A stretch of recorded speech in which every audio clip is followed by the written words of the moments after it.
Olá pessoal, bom dia para todos. Vamos falar aí de gases, tá? Vamos falar aí de transformações gasosas, beleza galera? Então vamos lá galera. Falar de estudo dos gases, ok pessoal? Estudo dos gases.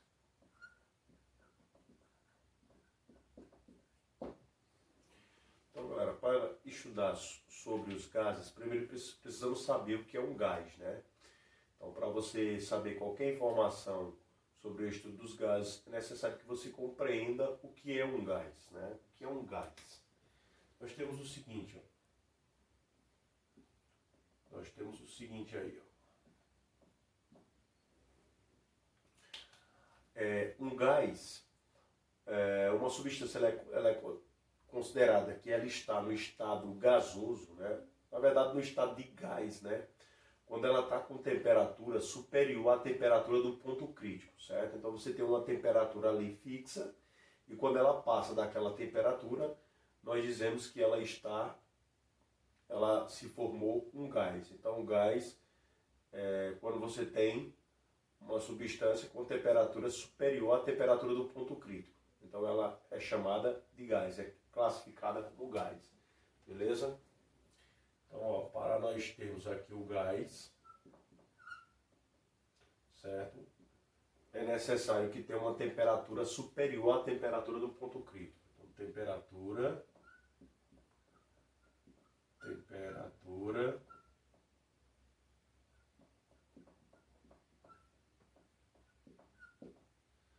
superior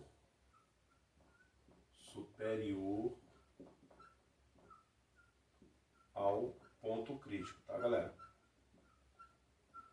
Ao ponto crítico, que nós já estudamos o ponto crítico em aulas passadas, já lá em diagramas de fase. Então, ponto crítico. Então temos aí, nós temos que uma substância ela está classificada como gás quando ela está com a temperatura superior à temperatura do ponto crítico, tá? Aí ela recebe essa classificação aí de gás, tá pessoal? Galera, nós temos o gás ideal. O que é um gás ideal? Vamos lá, gás ideal. Outra classificação que nós temos aqui é o gás ideal.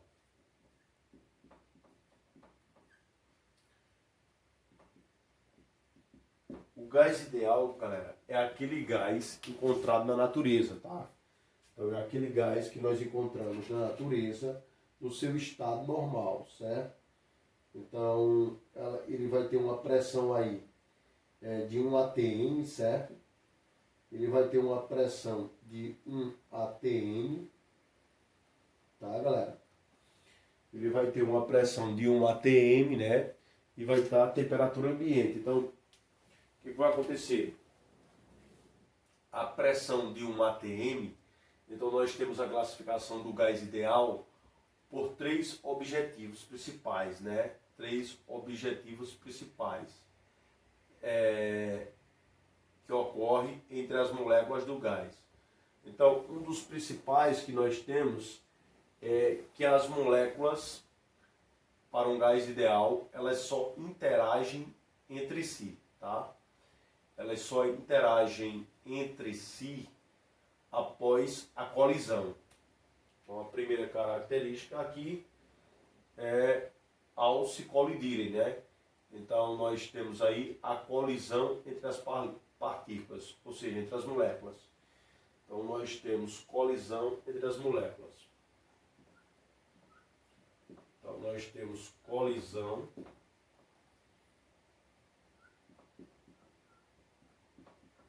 entre as moléculas.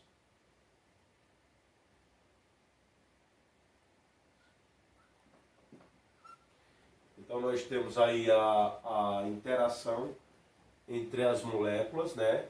Que provocam aí o que? A colisão, tá? Então a interação entre as moléculas comprovam aí o que? A colisão. Então essa é a primeira característica, né?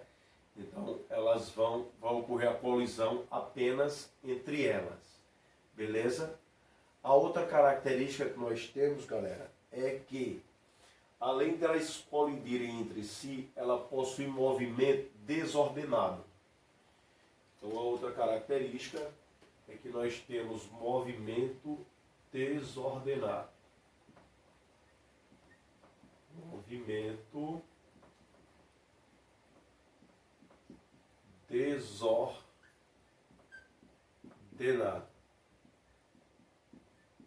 Ou seja, galera, se o movimento é desordenado, ele tanto vai para a esquerda como vai para a direita, certo?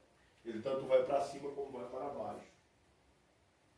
Então ele tanto vai para a esquerda como vai para a direita, tanto vai para cima como ele vai para baixo, tá, pessoal?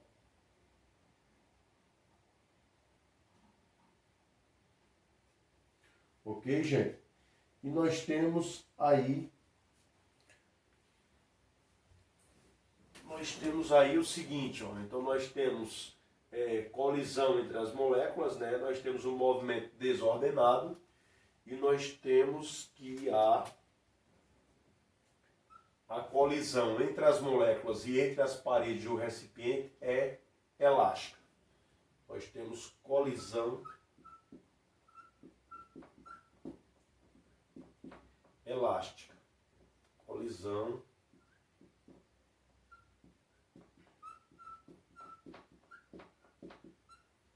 elástica. Ou seja, quando as moléculas se colidirem entre si ou com as paredes do recipiente ao qual o gás está ali confinado, o que é que vai ocorrer? Vai ocorrer que não há perda de energia, certo? Então não ocorre perda de energia, ou seja, a colisão é elástica entre as moléculas,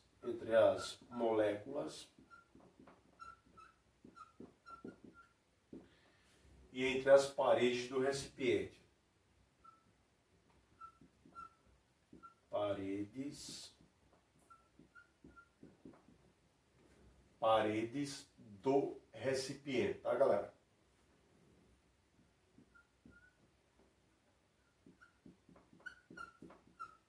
Do recipiente. Deixa eu baixar só um pouquinho aqui a câmera aqui, galera. Um pouquinho ali para dar para ver, né? Pronto. Então tá aí, ó. Então, as três características de um gás ideal, né? Então, nós temos que a colisão, vai ocorrer uma colisão entre as moléculas, né? Nós temos um movimento desordenado, ou seja, a probabilidade dela ir para a direita ou para a esquerda é igual, tá, pessoal? Então, as probabilidades são iguais, né? E o que vai ocorrer, pessoal? E o que vai ocorrer é que nós temos, além disso, o movimento desordenado e temos a colisão elástica, ou seja, sem perda de energia. Então essas são as características aí do gás ideal, tá, gente? Agora vamos falar das transformações que ocorrem, né? Antes de falar sobre as transformações que ocorrem, vamos falar sobre a fórmula do gás. Nós temos o seguinte, a fórmula é essa, ó. Fórmula geral.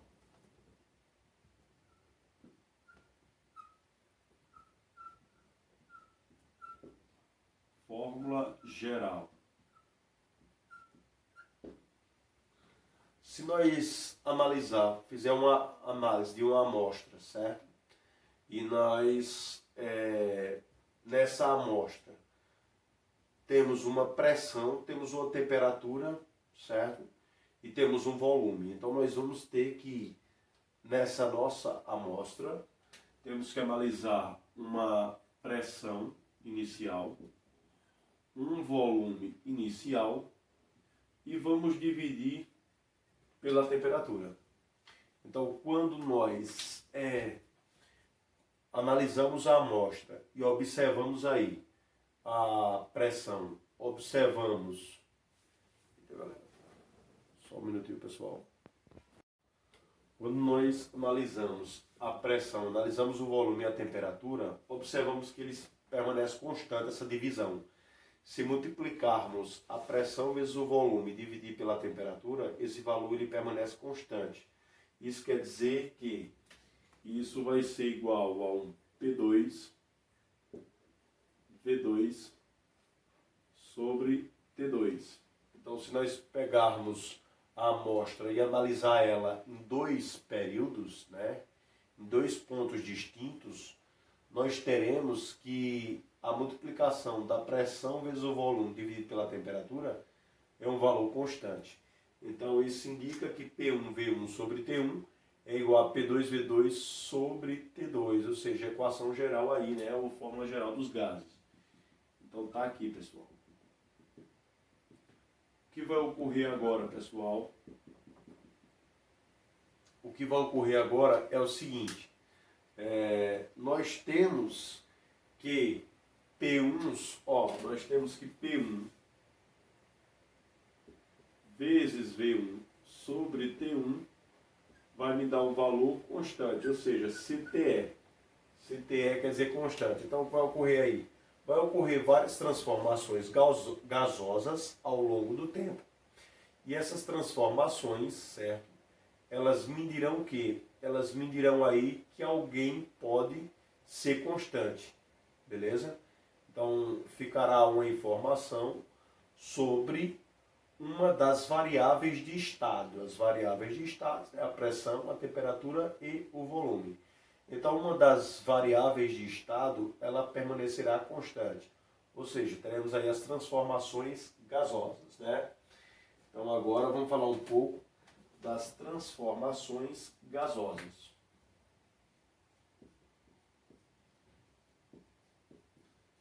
Transformações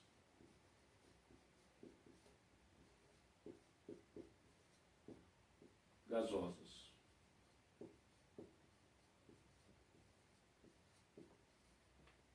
Então, transformações gasosas, tá, pessoal? Então tá aí, transformações gasosas.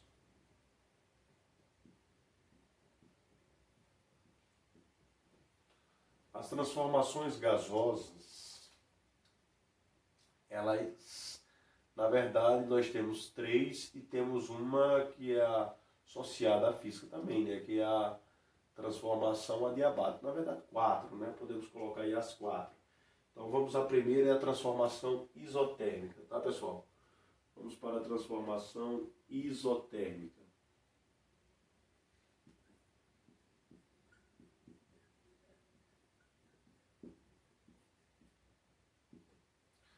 Galera, a transformação isotérmica é aquela que ocorre a temperatura constante, beleza? Então, ó, nós temos aí uma transformação isotérmica. Então, o que é uma transformação isotérmica, professor? É aquela que a temperatura permanece constante desde o início até o final da transformação. Então, nós temos aí, ó, temperatura constante. Temperatura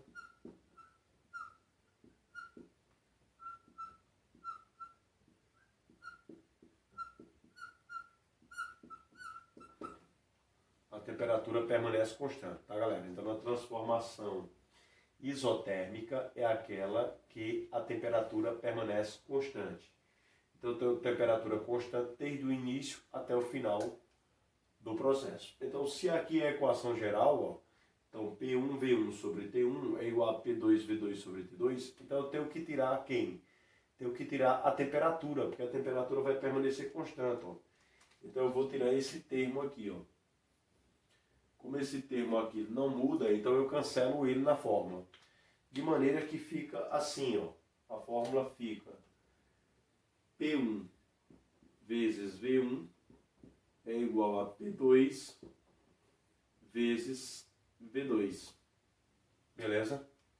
Então, P1 V1 é igual a P2 V2. Ou seja, se você aumentar a pressão, certo? Se você aumentar a pressão aí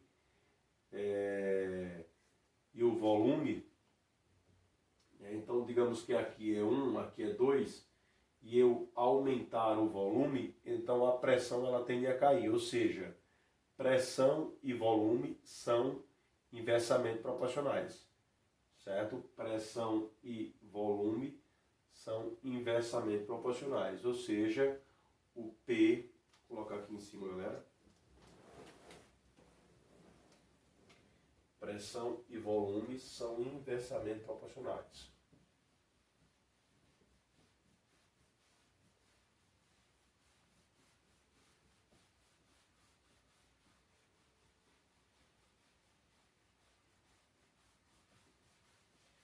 Então nós temos aqui, gente, que a pressão e o volume são inversamente proporcionais. E isso só ocorre quando? Só ocorre para uma transformação isotérmica, tá?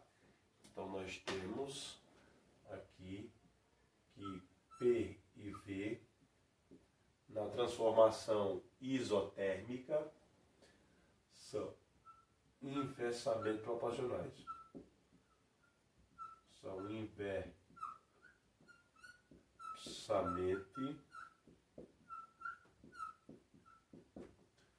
proporcionais, tá, galera? Proporcionais. O que isso quer dizer, pessoal? Se uma aumentar, a outra diminui. Se uma diminui, a outra aumenta. Então, eles são inversamente proporcionais, certo? Agora, nós vamos para o gráfico. Como funciona o gráfico aí de uma transformação isotérmica, né? Nós podemos ter dois tipos de gráfico, né? Nós podemos ter o gráfico assim, ó.